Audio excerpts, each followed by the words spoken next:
Welcome to Rise Up in Business, the law podcast for small business owners. I'm your host, Tracy Myler-Crane. I'm a business lawyer, an entrepreneur, and very much a realist. Rise Up in Business is designed to share with small business owners important legal information and some clever tips and tricks in short and sharp episodes, no legal jargon. With this podcast, I want to empower small business owners to rise up and take control in their business. I'll be here every Wednesday to tell you what you need to know without sending you to sleep. Let's get into today's episode.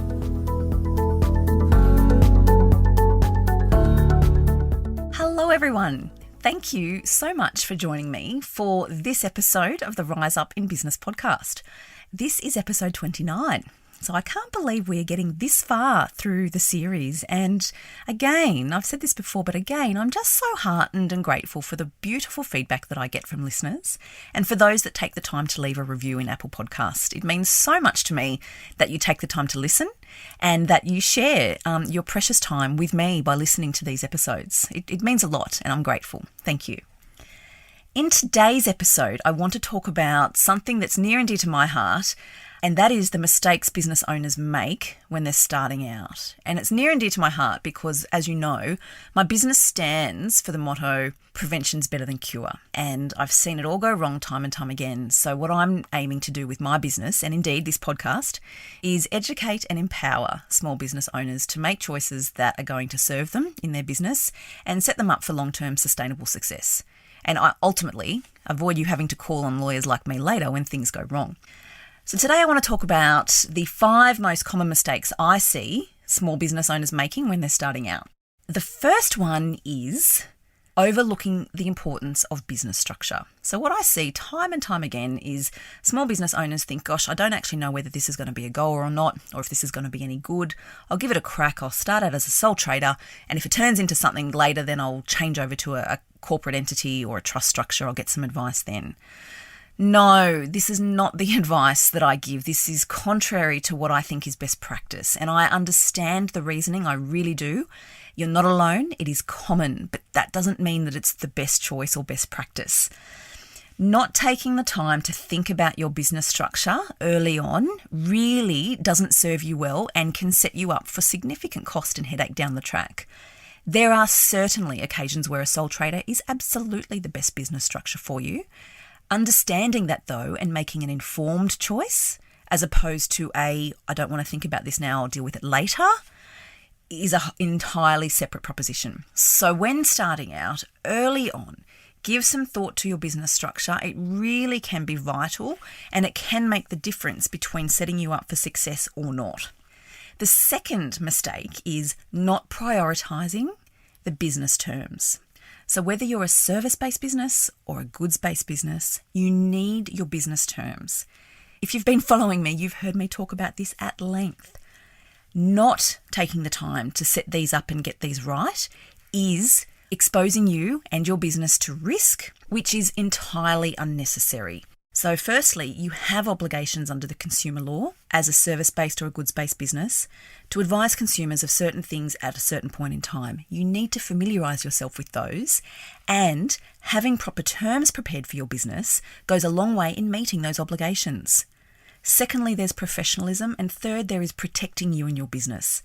Properly drafted terms do all of that. So when I say terms, it may be your business terms and conditions, it might be your coaching agreement, your design agreement, your client services agreement, whatever we decide to call it, they are your business terms and conditions.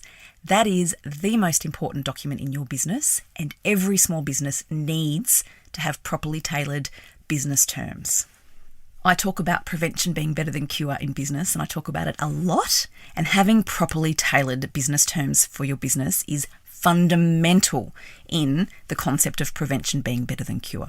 Trust me, you do not want to be in a situation where you have a dispute or a claim or an allegation on your hands, which could have been avoided if you had properly tailored terms and when those terms could easily extract you from that type of tricky or uncomfortable situation. Trust me, there is no substitute for preparation, and your business terms go to the heart of prevention being better than cure in your business.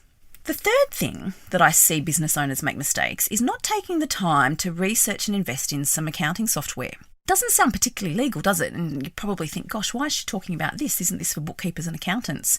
Yes, it is, but it's also for me because I advise on best practice, risk mitigation, and setting up for success. And having some form of accounting software, the most common being Xero and MYOB, is vital in setting your business up for success to move forward. I have seen so many times clients embroiled in issues which could have been avoided if they had have had their software from the beginning. You know, they keep shoeboxes of receipts or they keep a notepad with details. That is not bookkeeping, and nor is it proper accounting. So as business owners, we're responsible, and taking the time to set up our financial software right from the very beginning is going to be a game changer. I've seen it. The fourth common mistake that I see business owners make when they're starting out is not taking the time to surround themselves with the right team of advisors. So not taking the time to seek out a business lawyer and get some advice, to not taking the time to finding a really good accountant that they can connect with and rely on to give them some proper advice from the outset, and to not take the time to get a bookkeeper on board. And I do know the argument that I'm just starting out and I don't have the funds, and I respect that entirely. Budget is a very real consideration. But taking the time to get the advice, to have the conversation, and then to have that peace of mind knowing that you've got the right team around you to call on as and when you need can be an absolute game changer for business owners, particularly solo business owners, because it can be a little lonely and a little isolating sometimes starting out, not knowing all the things that you don't know, and then not knowing where to turn when you need to ask those really important questions or to get that support that everyone needs from time to time. So surrounding yourself with the right team of advisors from a very early stage can mean the difference between success and failure, and it can certainly mean the difference between enjoying the beautiful business process or not. Honestly, I cannot recommend highly enough the importance of getting the right team around you. And the fifth and final mistake that I wanted to touch on that I see all so often, and I have been guilty of it myself, to be honest, is when business owners don't look after themselves. That can look very different for different people, depending on your personality and the nature of your business. But running yourself into the ground, burning the candle at both ends, wearing yourself out, that doesn't do anyone any favours. Certainly not you, and certainly not your business. When we're starting out in business, the business needs us. We are the business. So if we don't take the time to look after ourselves in whatever way that looks like for us, and whatever that might mean for us, then longevity, long-term success or sustainable success is all of a sudden compromised. So looking after yourself may mean things like getting the right team around you, investing in that software to save you all of those hours of grief trying to reconcile things. It might mean outsourcing in other ways. I'm a big fan of outsourcing. For me, in my business, outsourcing is one of the ways I look after myself. I outsource to my team, and my team is my solicitor, my bookkeeper, my designer, my copywriter, and absolutely my VA, who has been an absolute lifesaver for me tons and tons of times. I could not do what I do if I didn't have my VA and if I didn't have my beautiful team to rely on. So that for me is how I look after myself. Time management, calendar blocking, time blocking, all of those things are also the way that works for me and that I most look after myself. But for every business owner and every business, that will be different for everybody. But knowing that prioritising you as the business owner, your well-being, prioritising your needs is vital in your small business, and it really ought to factor into your planning when you're developing your strategic plan for your business and you're developing your goals and aspirations. That self-care and meeting those needs really needs to be front and centre. So those are the 5 biggest mistakes that I see small business owners make when they're starting out. And it's so important to address each of those that I wanted to devote this episode of the podcast just to this topic.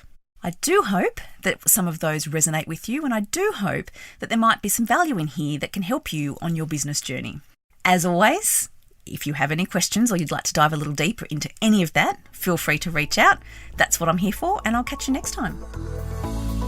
That's it for today's episode. Short and sharp, just like I promised. If you liked the episode, please be sure to hit subscribe so you don't miss any new episodes, and I would be most grateful if you would leave a review on Apple Podcasts. As always, remember to keep your business legals in order with my annual legal checklist. You can grab your free copy by heading over to my website, tmsolicitor.com.au/checklist. I'll catch you next week. Thanks so much for listening.